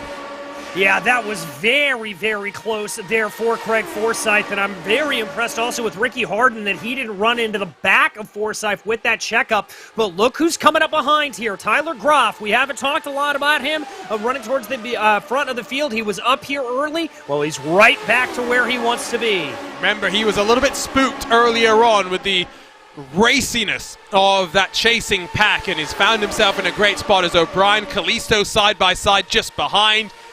Groff goes up high, trying to find a lane to work his way forward, but goes way too high if you ask me. I think the middle groove, if you're not down low, is where you want to be, but it puts you in danger of getting run up the track by those down low. Yes, it does, and at this point, we're not also dealing with a lack of fuel stops coming in, but remember, these tires are getting a little bit worn here at this point on this concrete surface. You've got to be very, very careful. This car is going to be handling a whole lot different than it was at the beginning of the race. If you want an indication of how much this surface really grinds at the tires, when the IndyCar Series came here, drivers were getting down to 0% on the tires. Now, these are bias-ply tires designed to go a full race distance in Formula One racing. However, this is a very different challenge to what they would have been designed for. Tyler Groff will lose out to Michael O'Brien. Madworks Motorsports have 3 cars in the top 5. And O'Brien running some very good lines there. Whoa, big slide up to the outside. He wants to move up onto that high line. I like what I'm seeing here out of O'Brien. And the caution flies again. This time it's Cristobal Valenzuela, and there is the car upside down. It's Jim Herrick, our winner at Pocono. Ooh, that is not the way you want that car pointing. And for Cristobal Valenzuela, that car looking to be a whole world of hurt. Let's go back to the replay and check out what happened. So the teammates were side by side, and now is he going to get loose by himself? In fact, excuse me, it wasn't a teammate. A very similar liveried car. I assume that's George Anzaldo in the number 6 machine. And so into turn 1 they come. Now, is there going to be contact from behind? Yes, there is. Jim Herrick's, a passenger in the space shuttle ride that he went on. I hope Jim's not in VR, otherwise that would have been a very, very awkward trip for him. Fortunately, he's not. But still, you just watch here. Nothing he can do, and yeah, close your eyes if you get motion sick, because that's an experience. Welcome to iRacing. That is an experience indeed there for him. Very, very rough and tumble. Would take one more look as there you can see Adam Young, all of the chaos just unfolding in front of him. Well, that wasn't the car we were trying to grab. Here we go. This will be the best look that we've got as to why the actual incident occurred. As we ride on board with Adam Fraser in the 88, just sends it too deep. It's as simple as that. Yeah, simple as that. Just sent it in too deep. A little bit of contact there, and the Raven Motorsports silver driver, really the impetus for that whole incident taking place, I have to say there, Arjuna. That will be something race control definitely looks at post-race. So 5th caution of the day. We slow it down again, and cautions breed cautions. These drivers have got to be careful on the restart. Yes, they do. They've got to be very careful indeed as they go now. Safety car lights still are on, though, so we'll have one more lap under caution to re-rack everything. DJ mentioned the tire life as well. These cautions really just helping the drivers in some ways. We're not so concerned with the heat cycles and whatnot, but really the main concern is going to be the overall wear and load that the tires are being placed under. It's looking good if you're at the front of this field. And Madworks Motorsports, I mentioned it earlier, not the greatest of qualifying performances. Matt Taylor was on the outside of row 3, but Chris Fowler was down in 18th position. Michael O'Brien was down in, 21st? The points leaders in the team championship looking good to increase their gap at the front. Yes, they are, and there's going to be a little bit of that strategy coming into play, thinking about the team game here. As you said earlier, Arjuna, the first rule of motorsports, don't run into your teammate. Rest assured that these drivers not going to want to be doing that. Virtual paddock getting a little bit busy as the drivers that are already eliminated from this race discuss with one another. Both Bobby Mikes and Paul Jenkins communicating about their issue that happened on lap 78. No hard feelings either way, but I think both drivers a little bit frustrated just with the fact that a good result robbed from their results for this 2022 season, which has very much been an up and down season for everyone. It took until round 6 before we had our first repeat winner in the form of Mike Razmas. You look at 2021, the opening 6 races of the season was basically Sage Karam domination.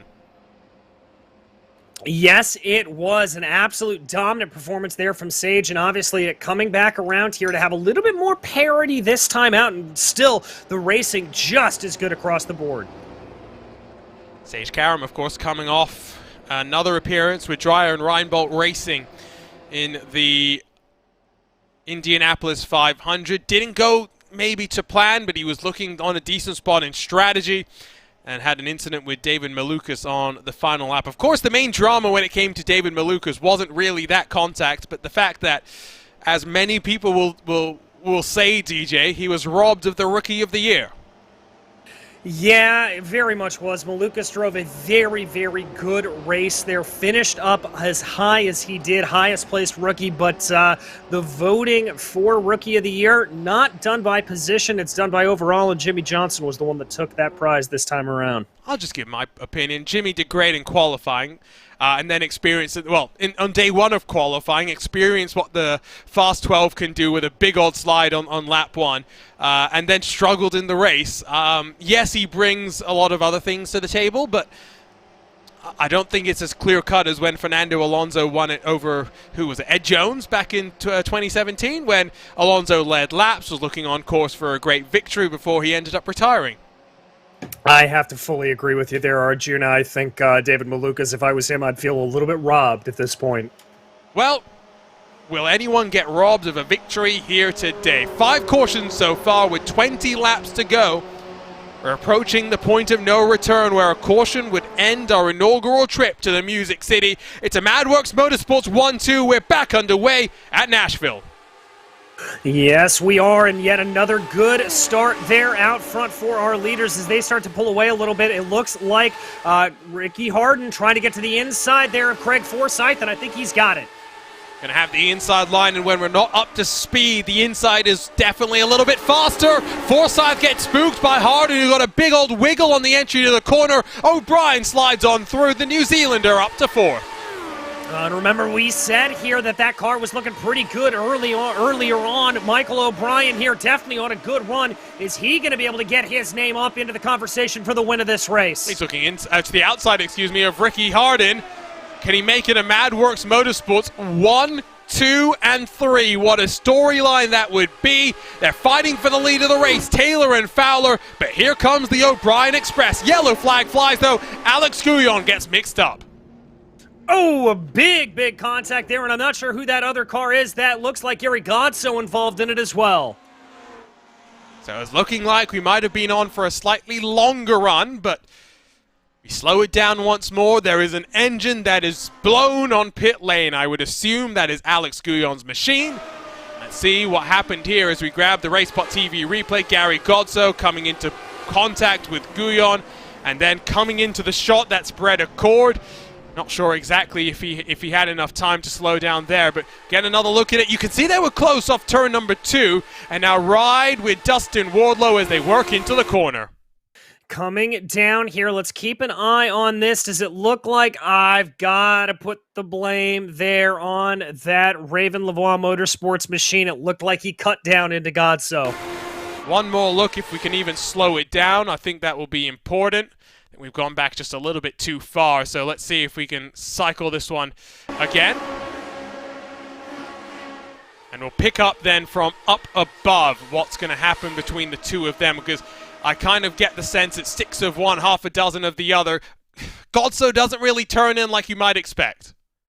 Yeah, I've got to give you that there, Arjuna. You would expect him to arc that corner just a little bit more going down into there, and there you can see that final contact there. Not really sure what happened on that. It looked like there was enough time to react. Yeah, let's see if we can pick this up. So, see where that initial contact starts. We don't really see all of it. And then you just see Brett Accord coming to a very, very tentative stop. One more look, and he's trying to lock it down, but I think just struggling to pick a lane. I don't think that's what you call an arc of brakes. I think that's just one of the dangers of going racing on an oval. Yeah, I have to agree with you there, especially at the speeds that we are seeing here in this Lionheart Retro Series. You are really coming in at a massive, massive clip. So many cars have been involved in multiple incidents today. Gary Godso, lap 47 and lap 96. Brett Accord for the third time, 47, 51, and now 96 as well.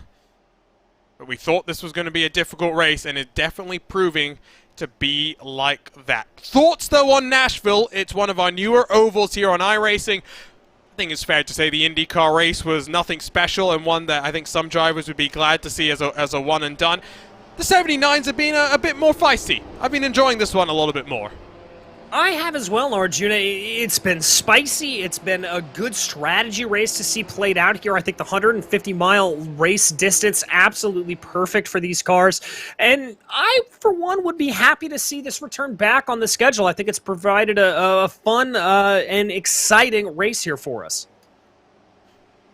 We talked about this being one of the newer tracks on the schedule. 3 new tracks this season, with at least another lap under caution before we get back underway. DJ, where else do we want to go?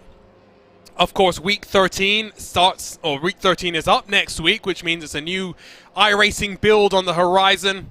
And I think you know where I'm going with this. I'd love to see us go to Fuji with these Lotus 79s. I would love to see them there, as well as I believe they did race there in real life. I'd have to check my math on that, but I think going to Fuji, one of the tracks that we anticipate being added in to the Season 3 build, I got to agree with you, Arjuna. It would be absolutely spectacular. I'm going to dive into the history books very, very quickly. Give me a second to confirm or deny. Of course, one of the other new bits of content that is already being confirmed is Sandown? Yep. So I had to remind myself because we have 2 small Australian tracks that are joining the service. I wasn't sure which one was already there. We had Winton, and now we get Sandown. That's going to be fun, although, of course, you really wouldn't expect these Lotus 79s to be there. I don't know how well that would race. I think it'd be a little bit too tight and twisty for these high-powered machines. So, I'm trying to, as the lights are off on the pace car, I don't think the 79 ever went to Fuji, the Lotus 79. The Lotus 77, I think, went to Fuji back in 1976. But yes, I don't think this car in particular did, but we'll see it. Again, we have our doubleheader Motegi weekend. We'll see how that goes. Maybe we throw Fuji into the mix. 3 back-to-back races in the land of the rising sun. Well, I'm game for it if the organizers are. So, 6 cautions in this inaugural trip to Nashville. With 14 to go, will we go green to the end of this race? 3 MadWorks Motorsports cars inside of the top 4, and it's Matt Taylor who gets us back underway. Yes, it is. Another good start there for Matt Taylor as he's able to continue to breathe everything out there. A little bit of side-by-side through the rest of the field, but that is Ricky Harden looking very, very aggressive on the back of Chris Fowler. I think he knows that if he doesn't get the move done now, Fowler, Taylor, and O'Brien can all work together to bully him out of the chance of grabbing victory here today. The laps will fly on by. Craig Forsyth making a bit of a bobble and coming under fire from David Rodriguez. In front of them, it's Mark Cohn on his return to the series, trying to get up into the top 5. Forsyth has another bobble. That car looking very, very squirrely. We've seen him make a couple of mistakes like that over the course of the last about 10 laps of green flag running. I have got to think that Forsyth is feeling the pain here of the light fuel tank and the worn tires. Here comes Ricky Harden. He'll be inside of Fowler, not going to be able to get alongside with Matt Taylor in the dirty air of the race leader, and now going to get hung out to dry as the number 20 will sweep around the outside or grab onto second position once more. Tyler Groff in front of Michael O'Brien. Yeah, he's got that pretty well locked down, and Groff now is going to set his eyes ahead of him to try to close down on Fowler and Harden, see if he can make this a 4-car battle for the front of the field. Again, you can't go below the line onto the apron until we get to the final lap of this race. Will we see a desperation move? We'll slow things down, at least for the time being. It's Lionel Kalisto in a world of trouble. Ooh, that car looking like it has caught a whole bunch of pain on the outside barriers. I wonder what happened here to Little Train. Let's watch and see. Comes down into the corner. Ooh, and that was Forsyth. That car just continuing to have problems.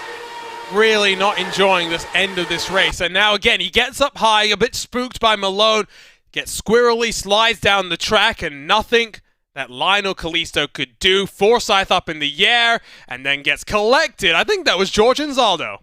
I think it was as well. It looks like Anzaldo was able to get away without a lot of damage on the car, but let's ride on board and check it out. So the Raven LeVar mode, there's nothing you can do in that sort of a situation, and I think the iRacing gods have smiled on our series organizer. His car does not look bad. No, his car looks pretty pristine there at that point, so I think he was able to get away very happy, and he'll be rubbing his lucky rabbit foot. See a person in our YouTube chat saying, Oran Park. I do like a good Oran Park race. I don't know how the Lotus 79s would race, but I'm down, I'm game. I'd be certainly willing to check it out and see how they'd go. I'm trying to think. Magny Core, of course, is coming up at some point in the future on iRacing. It was kind of an under-the-hood announcement.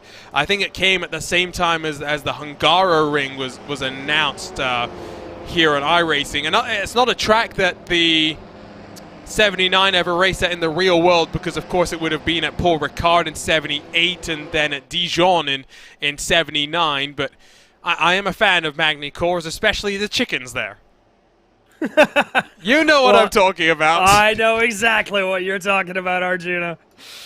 Classic video. Almost as classic as the One wonders if Juan would be number one. One of my personal favorites as a Montoya fan. Montoya, what a legend. I wish he had a little bit more speed this weekend, though. He was making some pretty good moves. I was very impressed to see him. I mean, I think he finished top 10. Yes, but you have to compare what he did versus what Felix and Pato looked like they were going to do.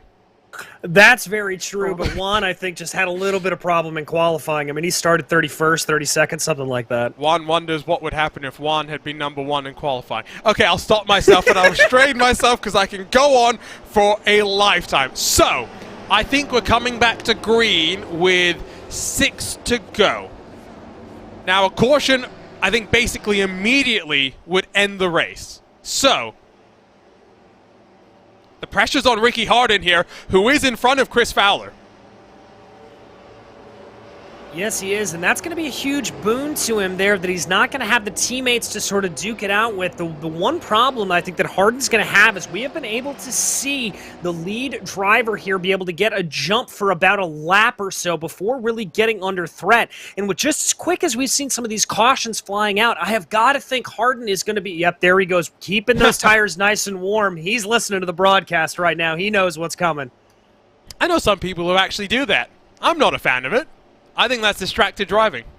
I have to agree with you. I know folks who do it, and I do not understand how they do. Yeah, but to be fair, there are also people that can keep up a normal conversation and still drive. I can converse, not always going to be the best performance out of me. So, top 5, Taylor, Harden, Fowler, Groff, O'Brien. Behind them, Cohn, Lanini, Rodriguez, Siwa, and Malone. Inside of the top 10, you have 3 cars who started outside of it. Fowler's up 15, O'Brien's up 16, Siwa is plus 13. For O'Brien and Siwa, 2nd and 3rd in the championship, or 3rd and 2nd coming into the championship, I guess, because O'Brien's in front. This is the result that they needed at what was bound to be a difficult race.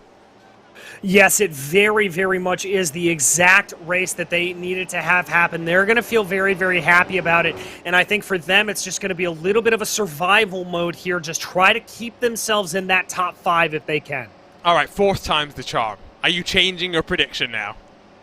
All right, now I've got to think. I'm going to be looking at Ricky Harden here a little bit. Ooh, well, I'm going with Matt Taylor because I like how he's controlled these restarts, and I do think that when you're able to pick your lane, I think you're always in a better position than those behind. But I don't think we're seeing the victor coming out of the outside of the top two unless Taylor and Harden come to blows with one another. I've got to agree with you there, Arjuna. I think it's going to be between Taylor and Harden as we get ready to go back to green. Matt Taylor has 5 career victories to his name. Ricky Harden, just the one. Chris Fowler, also just the one. They're looking to add to their records in the history books, but Matt Taylor will get us back underway in the Music City. What a launch from the number 8 machine. Yeah, fantastic launch there. That's exactly what he needs. And look at what Chris Fowler's doing behind. He's already starting to challenge Ricky Harden and try to see if he can be able to get himself up by past the number 7. It may just be the team game here. If Fowler can distract Harden for long enough, Taylor might be able to run away and take control of this race. But Harden's going to give the good old shuffle to Fowler, who's now going to watch as Tyler Groff joins the party. Here comes O'Brien as well. 5 cars fighting for the lead with 5 to go. This is going to get very, very spicy. Harden moving this way and that, trying to find an open opportunity. It looks like Groff there down to the inside, trying to find it as well. And that is going to be Matt Taylor hugging that inside line. And Ricky Harden doesn't know which way to go. He thinks he wants the outside line, but you could see checked up his own momentum, just trying to stay in the draft of Matt Taylor. This time he'll pop out to the outside. He sees Fowler coming side by side. Taylor leads at the line, 3 wide into turn number 1. And Tyler Groff there dunking down, and that's him hard into the wall. And that will end the race. Chris Fowler, well, it seems like he's cursed, at least here at Nashville. Matt Taylor will be victorious in the Xtreme Racing Nashville 150 presented by MOZA Racing. Oh my goodness, that was almost predictable as they went in 3 wide, but you have got to feel bad there for Chris Fowler as we check out the replay. Let's watch the entire sequence that led to this crash, because it wasn't just one moment. It was, as expected, frenetic as they all jockeyed for some position, as they all tried to put themselves in the spot that would lead to a victory. The momentum from Fowler was building up. He saw the pressure from behind in the form of Tyler Groff. He tried to set it up out of turn 4. He saw Ricky Harden look outside, tried to get the toe, tried to get to the outside groove, but on the run into turn number 1, you'll see him try and turn down low. You'll see Harden try and arc the corner, and Chris Fowler goes for a ride. Yes, he does. Just an unfortunate confluence of events there between the two. So very rough. Michael O'Brien, we ride on board with, and he had a bird's eye perspective of that entire incident. That's an unfortunate end to the day for Chris Fowler, but I will put it out there. I think that was just racing. Yeah, I have to agree with you. No fault on either driver there. That is just what happens when you are running this close to one another, this close to the end of the race. So you said over-under on cautions, 3.5. I clearly need to edit my stat lines. Yes, so we were at, what, 8 cautions today? I mean, it looked like at the beginning of the race that we were going to hit that, but everything got a little bit crazier on as we went along. 31 started. Just 18 will finish on the lead lap. Just 19 will even make it to the end of the race. Still a very fun one. You could tell the drivers were having to wheel these machines. Yeah, they certainly were, and as we talked about earlier in the race, a little bit of a loose setup, a little bit harder to control around here as they go, and so absolutely fantastic to see these drivers be able to really wrestle these machines. This is exactly the kind of setup you want to see out of these cars, where it is just on the knife's edge. So, 1 to go. We won't take the white. We will finish under caution. In a series known for close finishes, this won't be one of them. It was looking like we were setting up for a blockbuster finish, though. So, one more trip around the 1.3-mile Nashville Superspeedway. Tyler Groff will be slightly disappointed. Mark Cohn, I think, is going to be slightly disappointed. The strategy, I think, has caught him out more than anything. I think questions remain as to what David Rodriguez was trying to do on fuel. But again, I'll say it like what I was saying Just before we went back green, O'Brien and Sirah in a championship season. Consistency wins championships. They both didn't impress in qualifying, but they get valuable points on the board. Yeah, indeed, and those points are going to be very, very crucial as we get in closer and closer to the halfway point of this season. We're going to have to start taking a harder look at those championship standings, and I think specifically for MadWorks and for the leaders of this series, they're going to be keeping an eye on just trying to get those top 5s, those top 10s. And even with Chris Fowler's disappointment at the end of this race, it's a good day for MadWorks Motorsports in the team championship. But out of turn 4, under caution, at a pedestrian speed, Matt Taylor ended 2021 in disappointment. Tied on points with Aaron Morgan for the championship, Countback gave the crown to Aaron Morgan. Taylor has looked to bounce back. He'll become the second driver to win 2 races in 2022. With his 6th victory in 34 starts, Matt Taylor wins the Xtreme Scoring Nashville 150 presented by MOZA Racing. He'll burn it down in HyperX Victory Lane.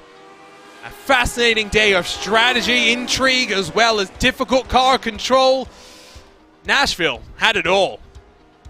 Yeah, it most certainly did, and as we said, Arjuna, I, for one, would be very happy to see this 1.3-mile oval come back to the fold when it comes to the schedule for the Lionheart Retro Series. And clearly, I'll get the racing driver excuses out there. It was clearly a good setup, but a difficult setup. So if we're blaming anyone, we're blaming RaceSpot's own Andrew Kinsella, the setup maker for all things Lionheart. Matt Taylor is becoming accustomed to HyperX Victory Lane. He'll burn it down in the Music City. Congratulations to Matt Taylor, your winner of the Xtreme Scoring Nashville 150 presented by MOZA Racing. And as he celebrates, let's take a look then at our SimRace 24/7 race results. Plenty of drama. It's MadWorks Motorsports and Matt Taylor on top, with Tyler Groff and Ricky Harden completing the podium positions. Michael O'Brien, one of the biggest movers of the day, plus 17 to get himself up into the top 4. Came into this race 3rd in the championship, will leave as your championship leader. Mark Cohn on his return emerges inside the top 5, while Chris Lanini's down in 6th. David Rodriguez, David Sirah, Luke Daniels, and Trevor Malone through the top 10. Dustin Wardlow put it on pole, but strategy was not his friend. The cautions came out at the worst possible time. The Candyman is in 11th with Mike Rigney behind him. Rodrigo Munoz, the best of the Backfire Motorsports trio, down in 13th, while George Gonzalo, Adam Frazier, and Adam Young make a Raven trio from 14th through 16th. Hugo Gallas down in 17th position with Will Gibson, Richie Hearn, and Chris Fowler behind him. Richie Hearn surviving to the checkered flag after a bit of a run into the wall, self-inflicted for Richie Hearn. Chris Fowler, of course, coming unstuck at the very end of this race. Craig Forsyth, one of the many cars finishing this race in the garage, along with Lionel Callisto, Alex Guillon, Gary Godso, Brett Accord, Jim Herrick, Cristobal Valenzuela, Paul Jenkins, Robert Mikes, and Chris Reagan through the top 30. Brian Hotham, our final retiree in the field of 31. And that leads us nicely into our HyperX post-race show, because the Lionheart Racing Series is powered by HyperX, makers of premier gaming gear like the legendary ultra-comfortable Cloudline of gaming headsets. Whatever you play, however you play, HyperX knows we're all gamers. For more information on HyperX products, visit hyperx.com. And while we wait for Matt Taylor to finish his celebrations down in Victory Lane before he joins us here on RaceBot TV, DJ, let's talk about what's next to complete this first half of the season. Our second Triple Crown race sees us go to Speedway, Indiana in a couple of weeks' time, and then we round out the first 9 races of the season with a trip to the Hungaro Ring. It's been a fascinating ride so far as we traveled the globe with our Lotus 79s. Yeah, it certainly has, and I can't think of a better way to close out the first half of the season than by going to the Brickyard itself. Obviously, Arjuna, a place that holds a very, very dear place in my heart and always seems to produce some of the best action all season for these Lotus 79 machines.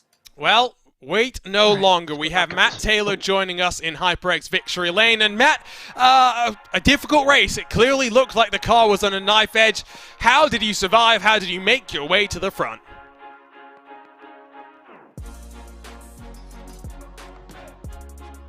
We'll give Matt another go. Matt Taylor, do you have a copy? Apologies, I can't hear anything at the moment. Really sorry about that. We'll let Matt Taylor get it figured out, and instead we'll dive down to Tyler Groff, who comes across the line in second position. And Tyler, we talked about how this was a difficult race. Talk to us about that.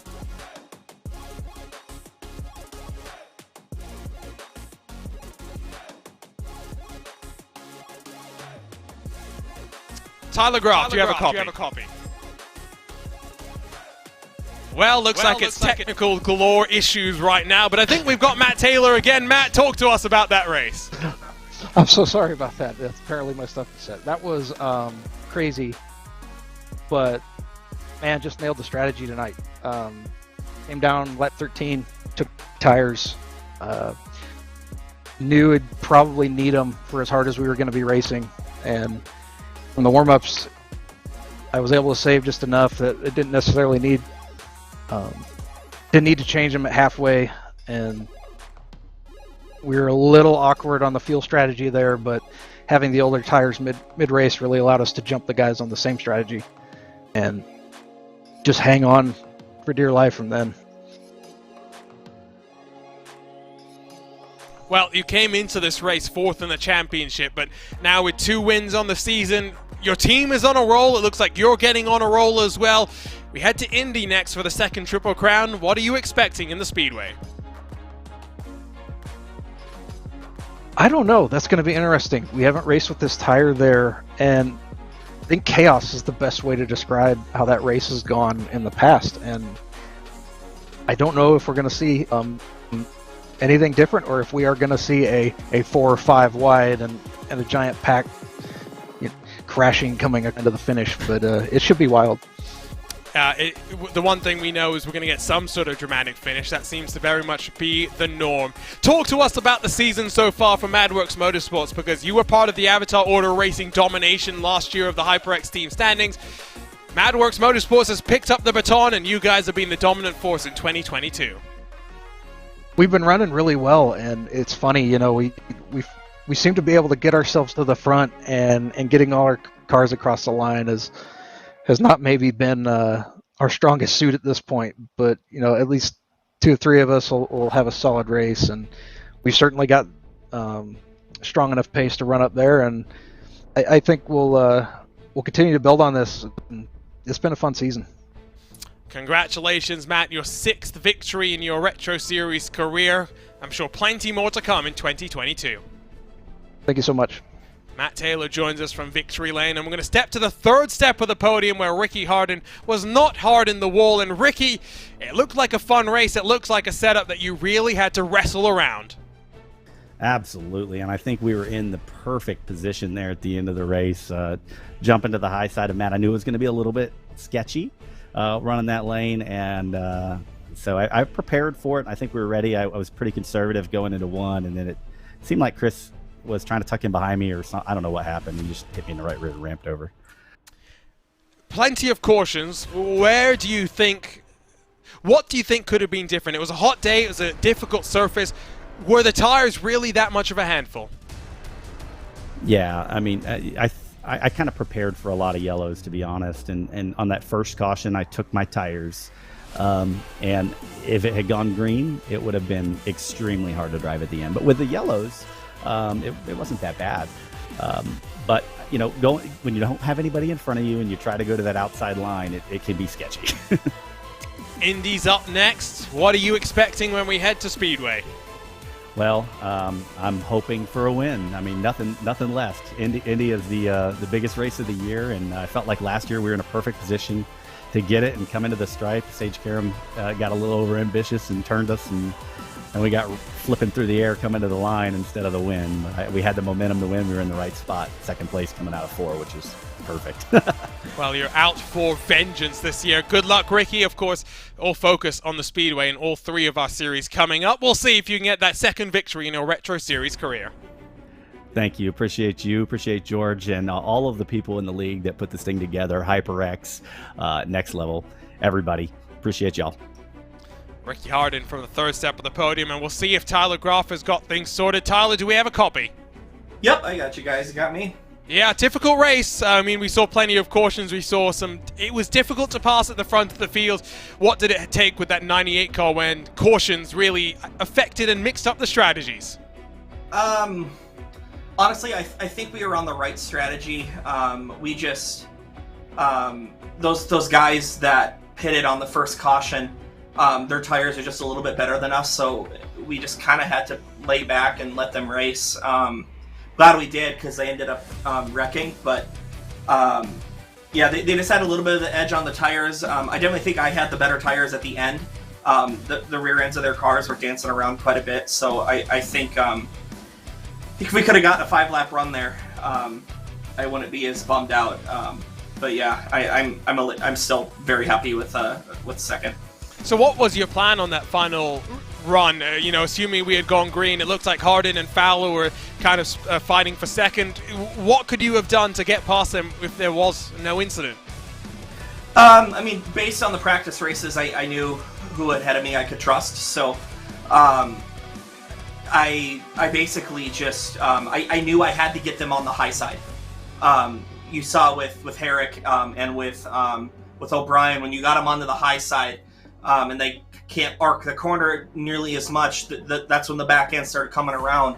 So I just needed to get my nose stuck in there or get to a place where I could maybe pinch them a little bit. But with how squirrely the back end of these cars are at the end of these races, with how we have to either save tires or be conservative with the tires and kind of be there at the end, you got to be careful with how much you pinch, because with the back end of these cars being wider than the front, that can kind of cost stuff, as we saw at the end there. Well, it seems like this 2022 Retro Series for you is either a top 10 finish or absolute shenanigans. How have you been feeling so far this year? What do you need for some of these races to have a little bit more luck go your way? I think I need to avoid shenanigans to begin with. That's kind of been part of the problem in IndyCar as well. I've had the pace, just kind of no luck going along with it. These retro cars, it really feels like the race is a little bit more in the driver's hands, because unlike IndyCar, these are much more black and white to drive. You hop in, you go. Being on a smaller team isn't as much of a disadvantage as it is in IndyCar, where everybody can talk the entire race and trade information about what the car is doing and settings. So I think there's a lot more parity in this series, which I think results in just the closer racing and just more action up front. Well, congratulations on your second podium of the year, Tyler. We'll see you in the Speedway in a couple of weeks' time. Yep, thanks guys. So that wraps up our post-race interviews, and I want to go straight to talking now again about Round 8 of this 2022 Retro Series campaign. We head to Speedway, Indiana. It's going to be an awful long wait till the end of the month, June 30th, same time, same place, 10:05 p.m. Eastern, 7:05 p.m. Pacific. But Matt Taylor brought up a very good point, DJ. We don't know what this tire is going to do when we go racing at the Brickyard. No, we do not, and a little bit of an extended lap around there as we go around a little bit of an extended race as well. That tire strategy is going to be very, very key and crucial. We don't know how it's going to hold up around the Brickyard. We're going to have to see if tire strategy plays itself out like it did here today at Nashville. And what a race it was last year, our first on Race Spot TV, but you go into the history books, this race always produces the fireworks. So join us for the Butt Kicker Indy 250. It's going to be a blast. But with that said, it is time for us to say goodbye here on Race Spot TV. Before we do so, we'd like to thank all that make this possible, starting with the title sponsor of the Lionheart Retro Series. Next Level Racing is an industry-leading cockpit and motion simulation manufacturer devoted to creating the most immersive experience possible for the global sim racing community. Take your racing to the next level and visit nextlevelracing.com. The Lionheart Racing Series is powered by HyperX, makers of premier gaming gear like the legendary ultra-comfortable Cloud line of gaming headsets. Whatever you play, however you play, HyperX knows we're all gamers. For more information on HyperX products, visit hyperx.com. It's also sponsored by Butt Kicker. You're passionate about sim racing, but it always feels a little flat compared to the feeling of driving a real car. Now you can actually feel what it's like to drive a race car. Butt Kicker haptic hardware and software is easy to install and lets you feel every bump in the track, slip of your tire, and engine redline. The tactile feedback is so accurate and realistic, you'll be driving faster and having more fun than ever before. MOZA Racing is revolutionizing sim racing with the development of industry-leading hardware and software products like their R9 direct drive wheelbase and GS steering wheel. Featuring zero-delay wireless technology and made from high-end materials, MOZA Racing delivers the precision you need to reach victory lane. Gomez Sim Industries are makers of high-end esports equipment and controls, precision-built using nothing but the best materials available today. Passion and handmade craftsmanship drive each made-to-order build, creating a driving experience like no other. Visit GomezSimIndustries.com. And it's not just them, but so many more that make this possible. To learn more at the partners of the Lionheart Racing Series or the 3 competitions the sanctioning body puts on, make sure to visit LionheartRacingSeries.com and stay involved on social media to keep up to date with the latest comings and goings of the Lionheart Racing Series. There's plenty more action to come here on RaceBot TV and for Lionheart competition. Before we go racing in the Lionheart Retro Series, of course, all eyes will focus on the Speedway, where we'll go racing in the Lionheart IndyCar Series for the HyperX Indianapolis 500. Join us before that on Wednesday for our Indianapolis Race for the Pole, sponsored by HyperX. That will be on June 22nd. Same time, same place, 10:05 p.m. Eastern, 7:05 p.m. Pacific, all building for the big show, the 26th of June. A special Sunday presentation of the Lionheart Racing Series sees us go to the Speedway for what's going to be a treat. The Retro Series will then have center stage at Speedway, Indiana, with the Butt Kicker Indy 250 on the 30th of June, 10:05 p.m. Eastern, 7:05 p.m. Pacific. But for now, in what was a tumultuous Xtreme scoring Nashville 150 presented by MOZA Racing, it's a familiar name in victory lane. On behalf of RaceBot TV, we'd like to thank you for joining us, where alongside myself, DJ Clark, Arjuna Kankipati, was on hand to call through all of the action. We'll see you at the Brickyard at the end of June. For now, it's time for the drivers to take a rest and gear up for the middle portion of the season. We congratulate Matt Taylor, a winner in the Lionheart Retro Series for the 6th time in his career.